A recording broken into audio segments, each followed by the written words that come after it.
فیل ہو جائے. ایسے ایسے مریض ہے, کل میں ہاسپٹل میں تھا, میں نے ایسے ایسے مریض دیکھے, کچھ لوگ ایسے ہیں کہ ان کی یورین باکس ہی باہر لگے ہوئے, دل دیکھ کر جو ہے وہ مچل جاتا ہے اور کیفیت غیر ہو جاتی ہے. لیکن اللہ تبارک و تعالیٰ نے ان کے ساتھ بھی بہتری کا معاملہ فرمایا, کیونکہ وہ نافع ہے. کسی کے ساتھ جو بھی معاملہ فرماتا ہے وہ اس کے حق میں بہتر ہی ہوتا ہے. اور میرے آقا کریم صلی اللہ علیہ وسلم کی حدیث سے بھی ثابت ہو گیا کہ جو بھی میرا رب فیصلہ فرماتا ہے کسی بندے کے ساتھ, اس میں اس کے لیے بہتری ہی اور بھلائی ہی ہوتی ہے. ایک چھوٹا سا سوال میرا, جی, کیا آپ سمجھتے ہیں کہ دنیا کی اٹھائی ہوئی تکلیفیں کیا آخرت میں ہمارے ترازو میں رکھی جائیں گی؟ بالکل. آقا صلی اللہ تعالیٰ علیہ وسلم کی حدیث کا مفہوم ہے کہ انسان کے پیر میں اگر کانٹا تک بھی چبھتا ہے, اتنی بھی اگر اس کو اذیت دنیا کے اندر پہنچتی ہے, تو کل بروز قیامت رب تعالیٰ کی ذات اس اذیت کے بدلے میں اسے نیکیاں عطا فرمائے گا اور جزا عطا فرمائے گا. یقیناً. میں جو گفتگو اب تک ہماری ہو رہی ہے اس کے حوالے سے ایک چھوٹی سی بات کہنا چاہوں گا کہ بہت سارے لوگ یہ شکایت کرتے ہیں کہ میں مسلسل بیمار ہوں, میرے ساتھ یہ مصیبت ہے, میرے ساتھ یہ مشکل ہے. آج جو ہم مفتی صاحب کی بات سن رہے ہیں اس سے ایک بات کا ادراک مجھے ہو رہا ہے, وہ یہ کہ جو تکالیف بھی اللہ رب العزت ہمیں اس دنیا میں دیتا ہے, تو یہ بھی اس النافع کی مہربانی ہے کہ وہ ہمیں اس حوالے سے بھی وہ نفع دے رہا ہے کہ ہماری یہ تمام غلطیاں, ہماری یہ تمام خطائیں, ہماری یہ تمام اٹھائی ہوئی بیماری کی تکلیفیں, یہ تمام کی تمام اس میزان پہ رکھی جائیں گی. اور اس وقت جب کوئی کسی کو پوچھنے والا نہیں ہوگا, جب ماں بیٹے کو اور بیٹا ماں کو نہیں پہچانے گا, جب دنیا میں صرف نفسا نفسی کا عالم ہوگا, اس وقت اللہ رب العزت اس دنیا کی اٹھائی ہوئی تمام تکلیفوں کو کہیں ہمارے لیے راحت بنا دے گا. اسی لیے النافع کا لفظ آج ہم ڈسکس کر رہے ہیں. النافع کے حوالے سے یہ فرمائیے کہ جیسے ایک انسان کا رزق ہے, رزق اس کا مال بھی ہو سکتا ہے, رزق اس کا کھانا بھی ہو سکتا ہے, رزق اس کی اولاد بھی ہو سکتی ہے, رزق اس کی عزت بھی ہو سکتی ہے. اس رزق میں نفع النافع کی حیثیت سے کیا ہوگا؟ دیکھیے, اول تو میں, چونکہ پروگرام یہ ایسا پلیٹ فارم ہے کہ یہاں سے ہم لوگوں کے ذہن بناتے ہیں اور اسلامی کے اعتبار سے رہنمائی فراہم کرتے ہیں, تو میں ایک رزق کے حوالے سے چونکہ بات چلی ہے تو میں یہ بات عرض کر دوں کہ تقدیر کے بہت سے معاملات ایسے ہیں کہ جس میں اللہ تبارک و تعالیٰ نے بندے کو اختیار دیا ہے, اور بہت سے معاملات ایسے ہیں کہ جس میں اختیار نہیں دیا. یعنی دکان کھولنے کا اختیار ہے, جی, اس کے بعد رزق کا لیول کیا ہوگا اس کا اختیار نہیں ہے. تو اسی اللہ تبارک و تعالیٰ نے جن معاملات نے بندے کو اختیار نہیں دیا وہ کون سے معاملات ہیں کہ لوح محفوظ میں لکھا ہوا اس میں ہمارے کسب کا تعلق ہی نہیں. موت کے معاملے میں رب تعالیٰ نے بندے کو بالکل اختیار نہیں دیا, جس وقت آنی ہے جب آنی ہے اس وقت آ کر رہے گی. اسی طریقے سے رزق کے معاملے میں بھی اللہ تبارک و تعالیٰ نے بندے کو اختیار نہیں دیا. شادی کے معاملات میں رب تعالیٰ نے بندے کو اختیار نہیں دیا کس کے ساتھ ہونی ہے, کس وقت ہونی. اولاد کے معاملے میں اختیار نہیں دیا, لڑکا ہونا ہے لڑکی ہونی ہے, ہونی بھی ہے یا نہیں ہونا اولاد. تو ان معاملات میں اللہ تبارک و تعالیٰ نے بندے کو اختیار نہیں دیا.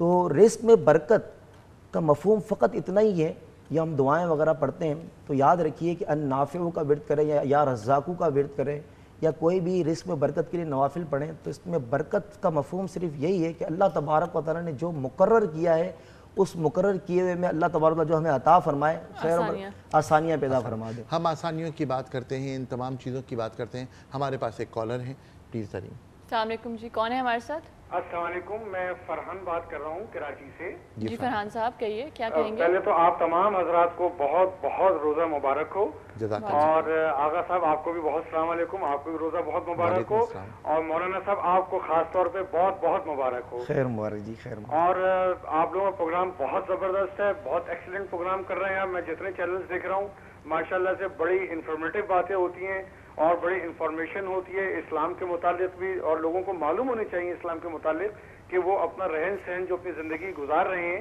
تو وہ کس طریقے سے گزارنی چاہیے ان کو.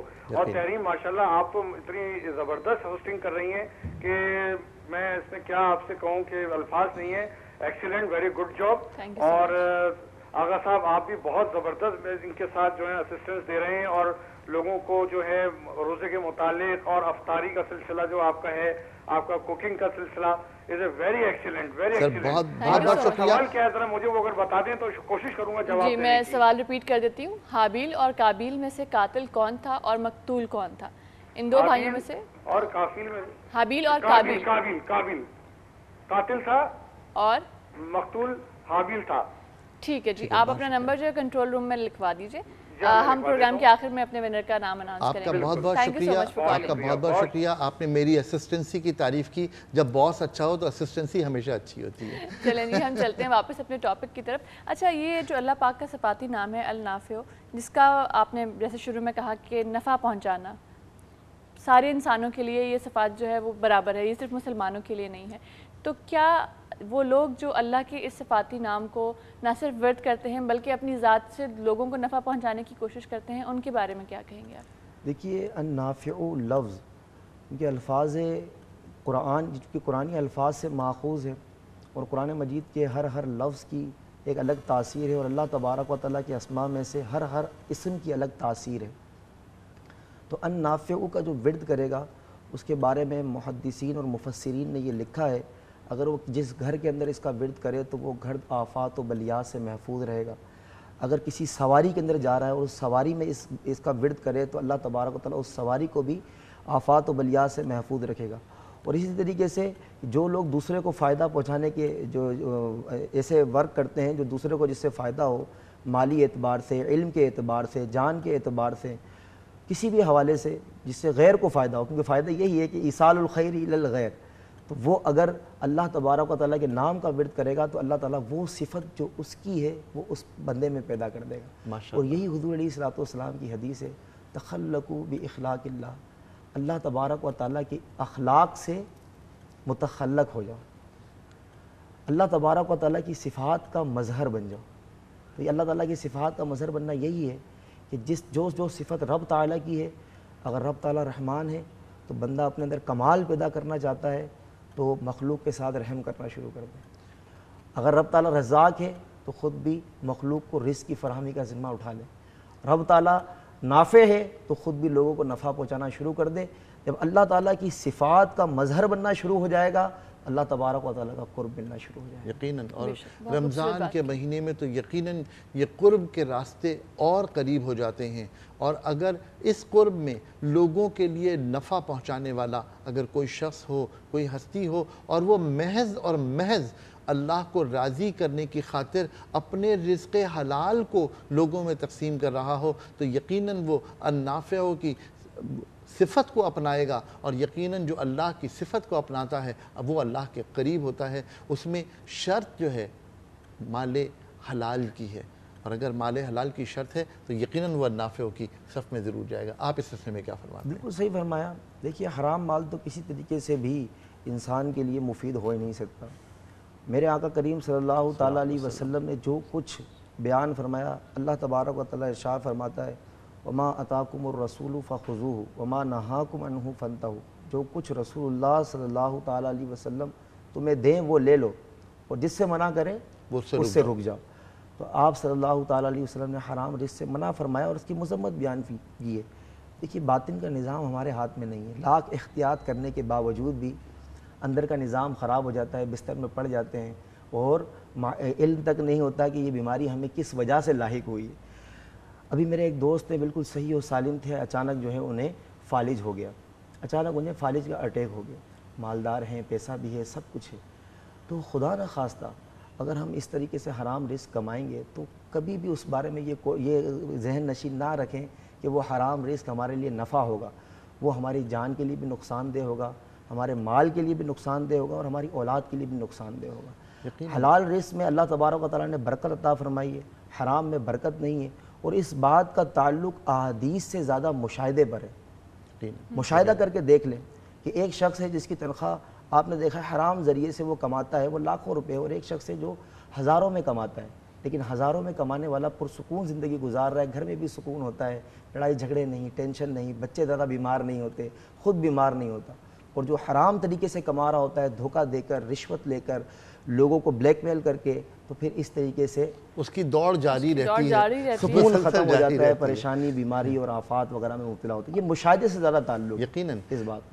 ناظرین، آج ہم نے جو گفتگو کی وہ النافع پہ کی، اب ہم چاہیں گے کہ ایک ہم اپنا جو آج کا ونر ہے اس کا اناؤنسمنٹ کریں، لیکن ونر کے اناؤنسمنٹ سے پہلے ایک چھوٹی سی بات میں لوگوں سے کہنا چاہوں گا کہ حابیل اور قابیل دونوں بھائی تھے، اور ایک قاتل ہے ایک مقتول ہے.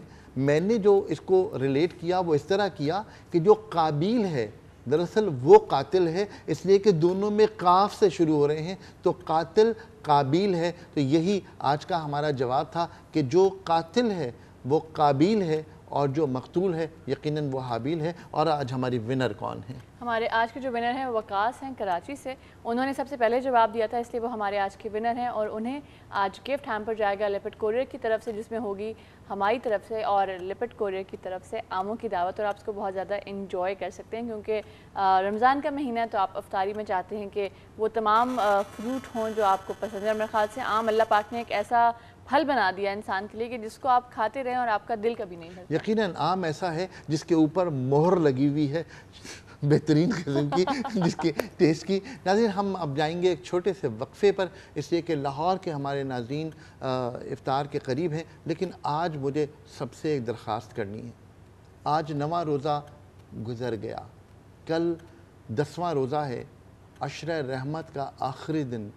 کیا ہم اس عشرہ رحمت کے آخری دن کو بھی عام دنوں کی طرح گنوا دیں گے؟ نہیں. اگر نہیں تو یہ آخری لمحات سے فائدہ اٹھا لیجئے. عشرہ رحمت کا آخری دن بس شروع ہوا چاہتا ہے. ہم جا رہے ہیں ایک وقفے پر. ہمارا پروگرام ہے افطار کی رونقیں.